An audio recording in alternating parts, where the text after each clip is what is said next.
सभी छात्र छात्राओं को गुड मॉर्निंग, सुप्रभात।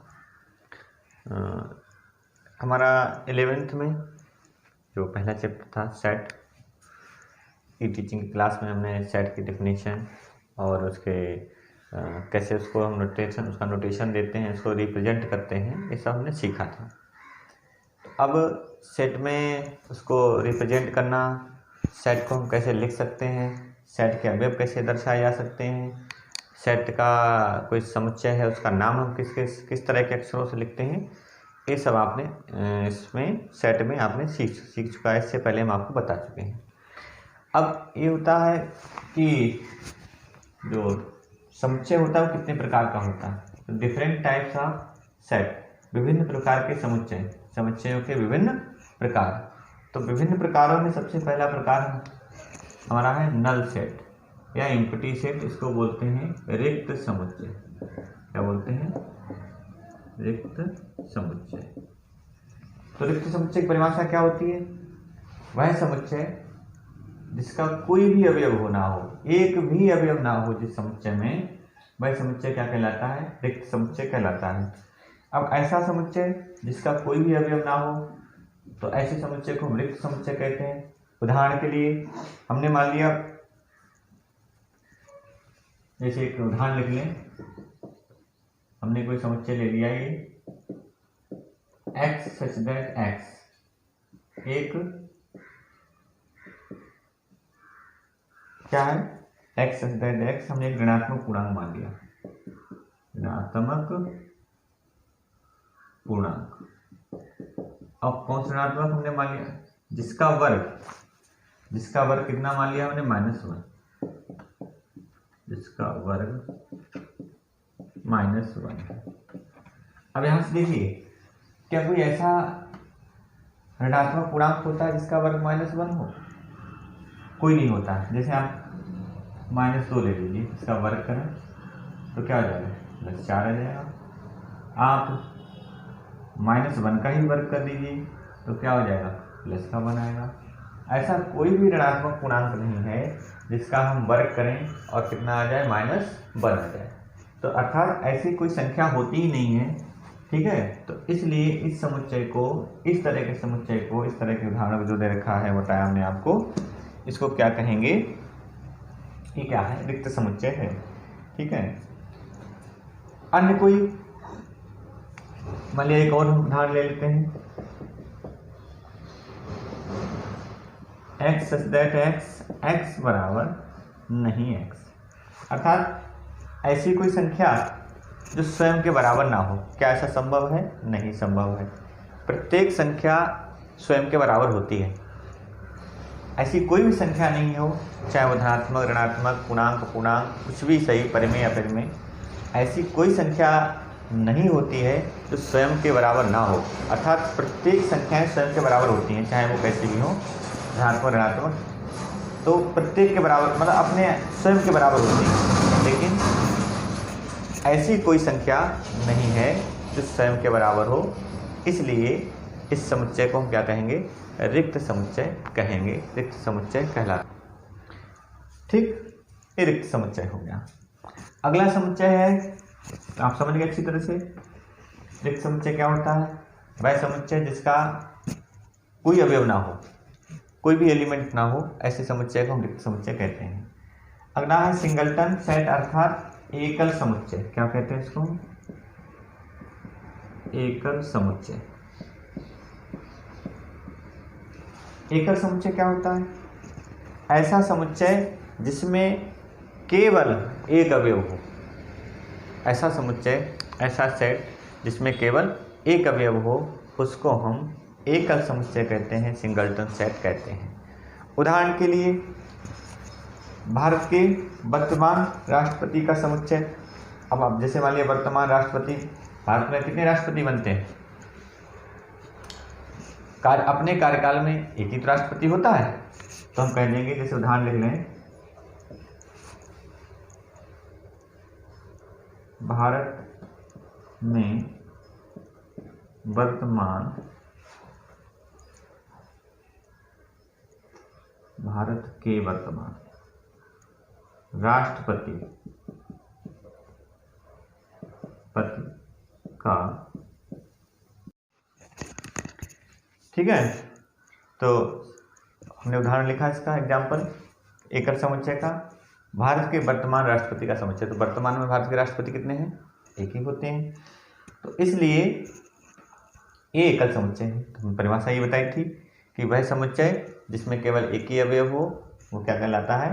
सिंगल समुच्चय, सिंगलटन सेट अर्थात एकल समुच्चय कहलाता है। अब जैसे मान लिया हम एक उदाहरण और लिख रहे हैं, समुच्चय ए लिख दिया, इसको हमने इस तरह से दिखा दिया, और मान लिया हमने यहाँ लिख दिया 2। समुच्चय के अंदर कितने अवयव दिखाई दे रहे हैं? संख्या तो 2 है, लेकिन अवयव क्या है इसका? एक ही है। तो ये भी क्या हमारा एकल समुच्चय कहलाएगा। इस तरह के, अब ऐसे ही हम मान लिया कोई तीसरा उदाहरण और दिखा दें आपको, x such that x plus 4 बराबर 0। अब यहाँ से देखिए रैखिक समीकरण है। अब यहाँ से अगर इसको हल करेंगे, मान लिया हल कर लें इसको, x प्लस 4 बराबर 0, x बराबर क्या आया? -4। तो इस समीकरण को संतुष्ट करने वाला मूल कितना है? हल कितना है? एक ही होगा। तो ये भी क्या हमारा सिंगल समुच्चय या एकल समुच्चय कहलाएगा, सिंगलटन सेट कहलाएगा। तो समुच्चय आपने समझ लिया, एकल समुच्चय, ठीक है। अगला क्या है? Finite and infinite set. ये बड़ा आसान है। फाइनाइट, ये तो फाइनाइट सेट क्या होते हैं? फाइनाइट का मतलब परिमित समुच्चय, फाइनाइट मतलब परिमित।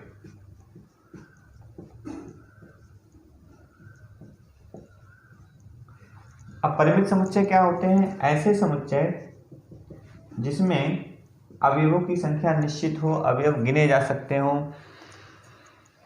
समुच्चय को देखकर या समुच्चय के बारे में बताया जा सकता हो कि इसमें इतने अवयव हैं, तो वह समुच्चय क्या कहलाता है? हमारा परिमित समुच्चय कहलाता है। परिमित समुच्चय जैसे मान लिया लिखने 1 2 3 डैश डैश डैश, मान लिया यहाँ लिख दिया लास्ट में 100, तो पता है इसमें कितने अवयव हैं? 100 अवयव हैं। तो एक समुच्चय जो हमारा है प्राकृतिक संख्या का समुच्चय कहाँ तक है? 100 तक है, निश्चित है, इसलिए क्या है? परिमित समुच्चय है। इनफाइनाइट सेट, इसको अपरिमित समुच्चय कहेंगे, अपरिमित समुच्चय। अपरिमित समुच्चय जैसे हमने लिख दिया, कोई समुच्चय लिखने वाले n प्राकृतिक संख्याएं, सभी प्राकृतिक संख्याएं, ठीक, एक समुच्चय सभी प्राकृतिक संख्याएं। अब प्राकृतिक संख्याएं कैसी होती हैं? असंख्य होती हैं, अनगिनत होती हैं, इनफाइनाइट होती हैं।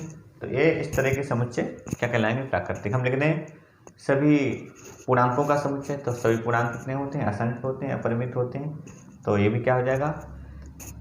इनफाइनाइट सेट बन जाएगा, अपरिमित समुच्चय कहलाएगा, ठीक है। एकल समुच्चय में, एकल समुच्चय को जो प्रदर्शित करते हैं तो किससे दिखाते हैं? फाई से दिखा देते हैं, या फाई लिख दें या हम इस तरह से लिख दें, और फर्क ही नहीं, कहाँ गया? रिक्त समुच्चय। रिक्त समुच्चय को हम फाई से दिखाएंगे, दर्शाएंगे, और फाई या ऐसे करके हम मंझला पोस्टर लगा के, ब्रैकेट लगा के हम इसको इसे खाली छोड़ देंगे। इसे दर्शाना होता है रिक्त समुच्चय को, तो रिक्त समुच्चय को हम ऐसे दर्शा सकते हैं। इस नोटेशन से इतना लिखा है तो समझ जाएंगे कौन सा समुच्चय है? रिक्त समुच्चय है। ऐसे लिख के छोड़ दिया, समझ जाएंगे कौन सा समुच्चय है? ये रिक्त समुच्चय है। तो रिक्त समुच्चय, एकल समुच्चय, परिमित, अपरिमित समुच्चयों के बारे में आपने अभी सीखा। अब कुछ समुच्चय जैसे होते हैं, इनको समान समुच्चय भी कहते हैं। समान समुच्चय क्या होते हैं? इनको भी समझ लीजिए आप।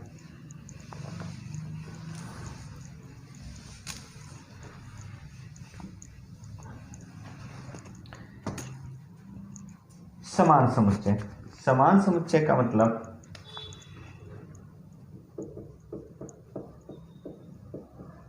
समान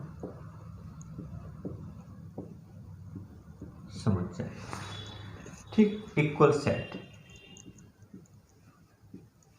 इक्वल सेट, समान समुच्चय। अब इक्वल सेट्स क्या होते हैं? समान समुच्चय जैसे कोई एक समुच्चय लिख दिया हमने, इसके अवयव लिख लिया हमने 1 2 3। एक समुच्चय बी लिख लिया हमने, इसके अवयव लिख दिए 3 1 2। अब दो समुच्चय लिखे हुए दिखाई दे रहे हैं।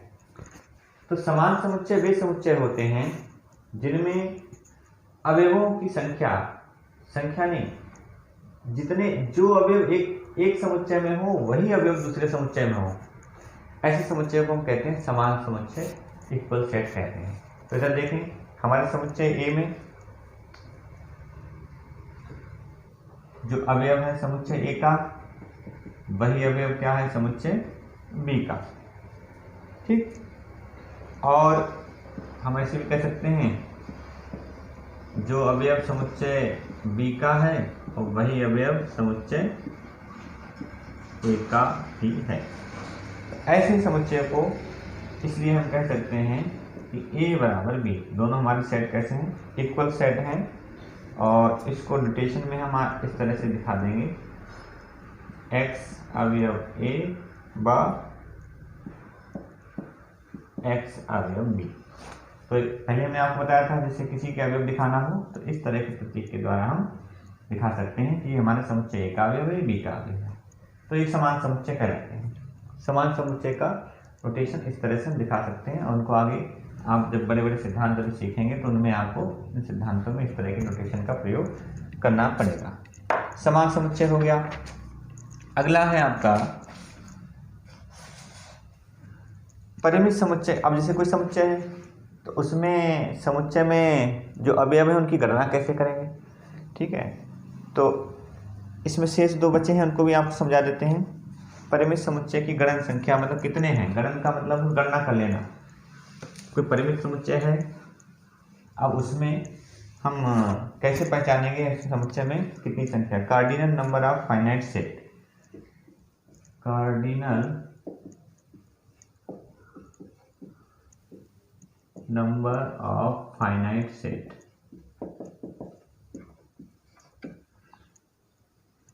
परिमित समुच्चय, परिमित समुच्चय की गणन संख्या मतलब गणना करनी होती है हमारे इस समुच्चय में, परिमित समुच्चय में कितने अवयव हैं। जैसे कोई मान लिया हमारा समुच्चय दे रखा है ए कामा बी कामा सी कामा डी। ठीक, अब हमको बतानी इसमें कितनी गणन संख्या है, तो इस तरह से दिखा देंगे हम। ए में कितने संख्या है, एन, ऐसे नोटेशन दिखा देंगे। कितनी है, 4। तो समुच्चय ए की गणन संख्या कितनी हो गई, 4 हो गई। ठीक है, ऐसे मान लिया हम लिखते हैं कोई समुच्चय बी, ए बी सी डेड एक्स वाई जेड। तो इस समुच्चय बी की गणन संख्या कितनी हो जाएगी, कितने होते हैं अल्फाबेट हमारे इंग्लिश में, 26। तो इस समुच्चय बी की गणन संख्या आप इस तरह से दिखा सकते हो, इसके नोटेशन में इस तरह से आप समझ सकते हो, बता सकते हो। अब अगला समुच्चय है, अगला इस प्रकार आपका है, एक होते समतुल्य समुच्चय। अभी एक समान समुच्चय आपने पढ़ा था, समतुल्य समुच्चय। अब समतुल्य समुच्चय इक्विवेलेंट सेट, इक्विवेलेंट सेट, वो इक्वल सेट थे, इक्विवेलेंट सेट है। अब इक्विवेलेंट सेट क्या होते हैं, जैसे मान लिया समुच्चय ए है, इसमें हमने अब 1 2 3 अवयव लिख दिए। एक समुच्चय बी है, इसमें हमने लिख दिया ए बी सी।